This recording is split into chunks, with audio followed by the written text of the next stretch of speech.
This presentation is about linguistic politeness and its relationship to editing, in particular editing phrasing in comments. So the context for this is to discuss briefly linguistic speech act theory. This is founded in pragmatics, which is a branch of linguistics that focuses on the performance of language and what it accomplishes. So hence speech act theory, that certain speech accomplishes certain things.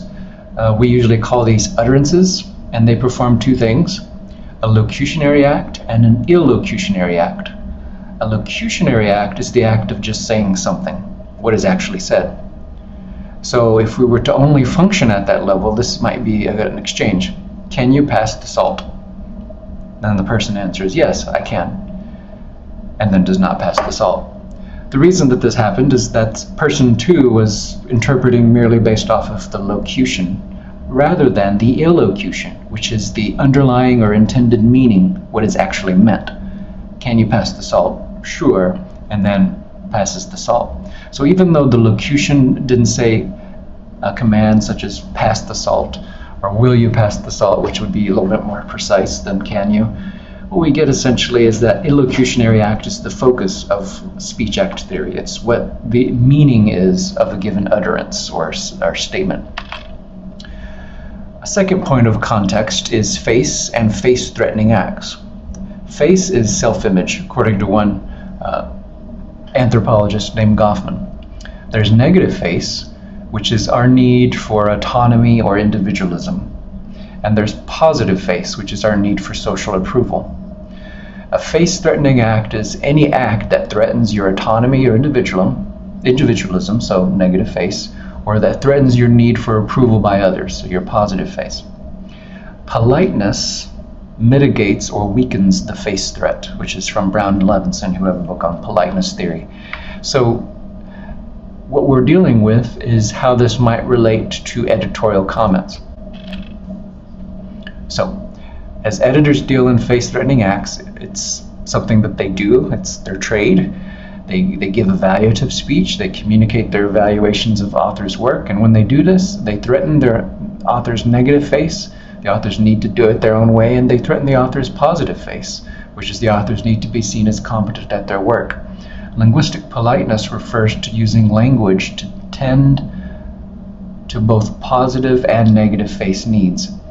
But when we are more polite, what tends to happen is we're less clear because we're making our language less precise and more open to misinterpretation.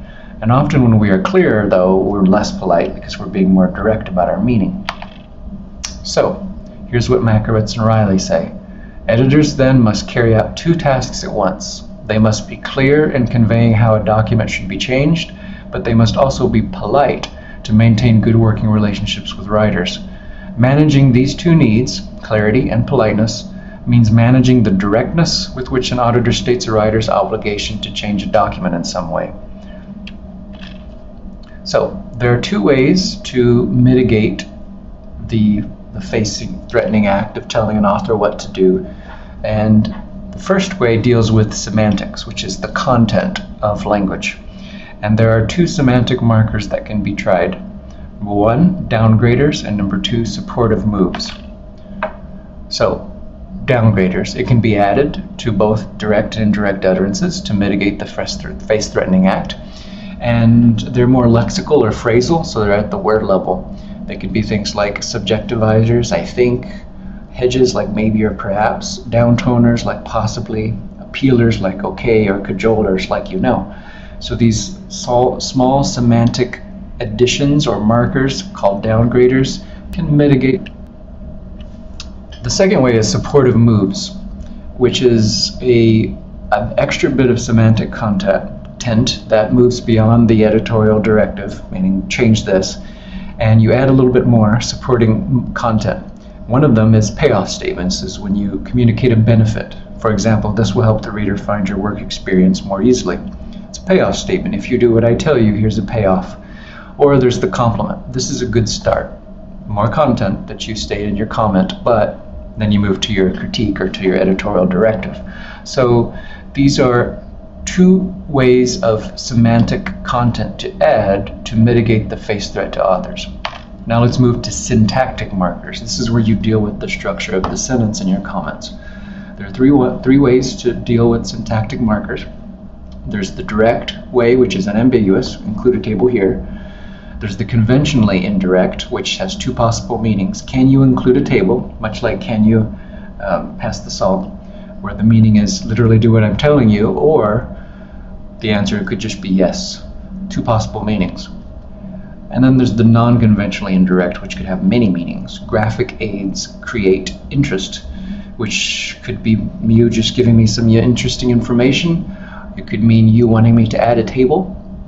It could be potentially you putting forth a proposition to which you want me to have a discussion about.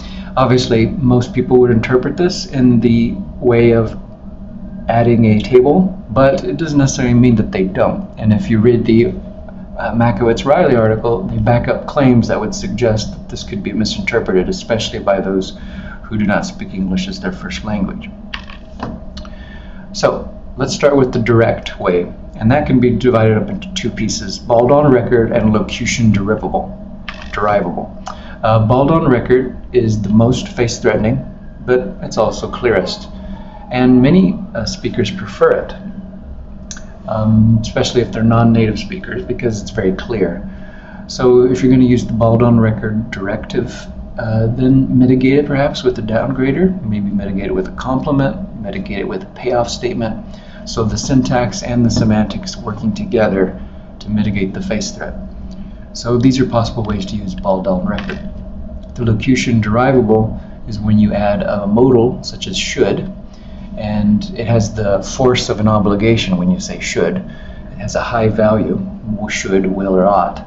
And so if you're going to use that, the suggestions are to avoid stating it in passive voice, and also to maybe include it with a downgrader, a complement, or a payoff statement, as you can see in those examples.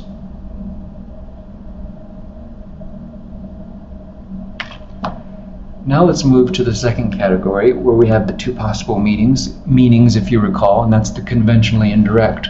And there are 3 categories of that: preparatory, interrogative, and the force indicator. Preparatory. It's when you use a low-value modal, such as can or could, whereby the obligation is less strong.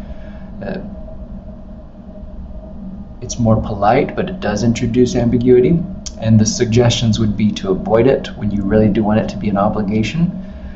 But you can use it if you are trying to introduce possibilities or options. You could remove your references, and they could take it or leave it. But don't do so when you really want them to do it. An interrogative is another conventionally indirect way. Can you include work experience? A question. It's less direct than all the other ones, and it states directive as a question.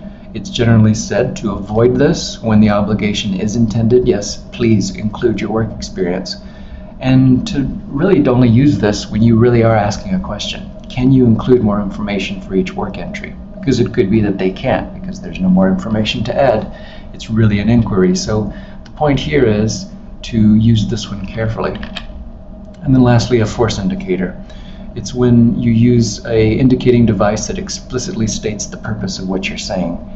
Use with preparatory strategy. So you might include more information about your work. This is just a suggestion, however, is a illocutionary force indicating device, because it tells you directly, this is why I'm saying what I'm saying. It's just a suggestion. And then lastly, the last category of syntactic ways to phrase comments is the non-conventionally indirect strategies, which are have multiple interpretations. The actual illocution could be difficult to pinpoint, and there are both strong and weak versions of it. The strong hint, this section has a lot of information, is when you're just making observations about the work. The weak hint is when you state general principles. Tables can help when you have a lot of information. Generally speaking, just avoid them. They can come off as passive-aggressive, as you can probably guess with the strong hint. Then also, people just have trouble interpreting them, especially when they don't speak English as their first language. Here's a summary of the content in this presentation. You can see the context to set it up, where it all comes for. Remember that semantic markers are actual content that you add, such as a downgrader, which is a short lexical phrase, for example, perhaps, like a hedge.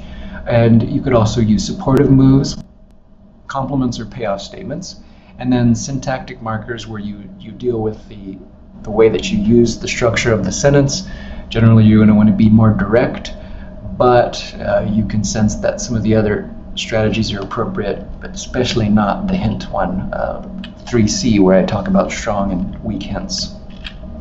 Here's a visualization of the Makowitz-Riley article, when you see on the left a gradation between less polite, clear to more polite, less clear, and you can sense that those strategies, direct and indirect, are somewhere along that continuum.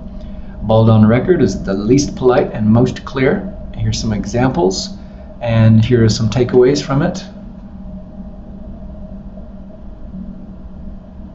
And with the indirect, you're getting more polite, but you're getting less clear.